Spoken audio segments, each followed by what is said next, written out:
സംസ്ഥാന പ്രസിഡന്റിനെ തിങ്കളാഴ്ച പ്രഖ്യാപിച്ചേക്കും എന്ന് റിപ്പോർട്ട്. മുതിർന്ന BJP നേതാവും കേന്ദ്രമന്ത്രിയുമായ പ്രഹ്ലാദ് ജോഷി ഞായറാഴ്ച കേരളത്തിലെത്തുന്നുണ്ട്.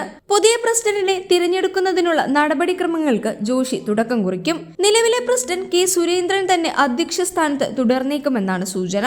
2020 അന്നത്തെ സംസ്ഥാന അധ്യക്ഷൻ PS ശ്രീധരൻപിള്ള ഗോവ ഗവർണറായി നിയമിതനായതിനു ശേഷമാണ് സുരേന്ദ്രൻ പ്രസിഡന്റ് സ്ഥാനത്തെത്തുന്നത്. ലോക്സഭാ തിരഞ്ഞെടുപ്പിൽ തൃശൂരിൽ നിന്നുള്ള സുരേഷ് ഗോപിയുടെ ജയം, ലോക്സഭാ തിരഞ്ഞെടുപ്പിൽ വോട്ട് വിഹിതം ഉയർന്നത്, തദ്ദേശ സ്ഥാപന നിയമസഭാ തിരഞ്ഞെടുപ്പ് അടുത്തത് തുടങ്ങിയവ സുരേന്ദ്രന് അനുകൂലമാകും. സുരേന്ദ്രൻ 5 വർഷമായി അധ്യക്ഷ സ്ഥാനത്തുണ്ട്. കഴിഞ്ഞ ലോക്സഭാ തിരഞ്ഞെടുപ്പ് കണക്കിലെടുത്താണ് ദേശീയ നേതൃത്വം തിരഞ്ഞെടുപ്പ് പ്രക്രിയ മാറ്റിവെച്ചത്. അതിനാലാണ് അദ്ദേഹത്തിന്റെ കാലാവധി 2 വർഷത്തേക്ക് കൂടി നീട്ടിയത്.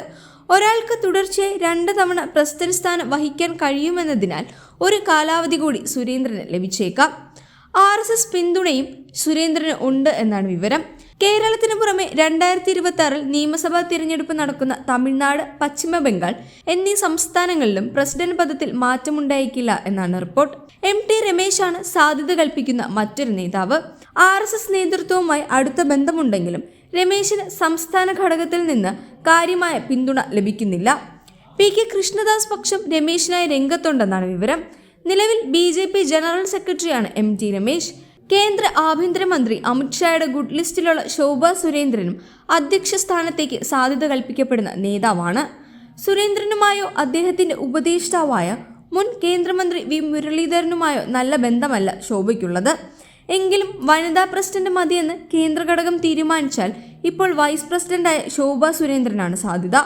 മുൻ കേന്ദ്രമന്ത്രി രാജീവ് ചന്ദ്രശേഖറിന്റെ പേരും നേരത്തെ അധ്യക്ഷ സ്ഥാനത്തേക്ക് ഉയർന്നു കേട്ടിരുന്നുവെങ്കിലും ഇപ്പോൾ അത്ര സജീവമല്ല. കഴിഞ്ഞ ലോക്സഭാ തിരഞ്ഞെടുപ്പിൽ തിരുവനന്തപുരത്ത് സ്ഥാനാർത്ഥിയായിരുന്ന രാജീവ് ചന്ദ്രശേഖർ മികച്ച പ്രകടനമാണ് കാഴ്ചവെച്ചിരുന്നത്.